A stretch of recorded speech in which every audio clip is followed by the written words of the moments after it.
High বন্ধুরা, কেমন আছো সবাই? আশা করি সবাই খুব ভালো আছো। আমি খুব একটা ভালো নেই। কথা শুনে হয়তো বুঝতেই পারছো যে আমার ঠান্ডা লেগেছে। বেশ কয়েকদিন ধরেই ভীষণ পরিমাণে ঠান্ডা লেগেছে, কিন্তু অনেক দিন থেকেই ভাবছিলাম বাড়িতে যাব। আর সকাল সকাল তার জন্য কিন্তু দেখো এই যে বেরিয়ে পড়েছি দুজনে মিলে বাড়ির উদ্দেশ্যে।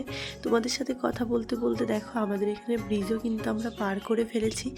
বেশ অনেক দিন থেকেই ভাবছিলাম বাড়িতে আসবো। মাঝে একদিন এসেছিলাম, কিন্তু তখন ওর শরীর খারাপ থাকায় তখন আর থাকতে পারিনি, তাই কিন্তু এখন চলে এসেছি। আমারও শরীরটা খারাপ, কিন্তু আমার শরীর খারাপ সেটা তো কোনো বড় ব্যাপার না, যেহেতু বাড়িতে আসবো তার জন্য কিন্তু চলে এসেছি। আর জানো তো, এই নদীতে কিন্তু প্রচুর পরিমাণে মাছ হয়েছে। দেখো, তোমাদেরও একটু দেখিয়ে দিলাম, সাইড দিয়ে কিন্তু অনেকটাই মাছ হয়েছে। আর বাড়িতে আসার আনন্দটা আলাদাই।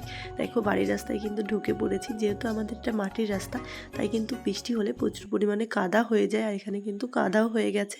আর এই যে কিন্তু বাড়িতে চলে এসেছি। তো চলো এখন বাড়িতে যাওয়া যাক, পরে তোমাদের সাথে অন্য ভিডিও শেয়ার করব।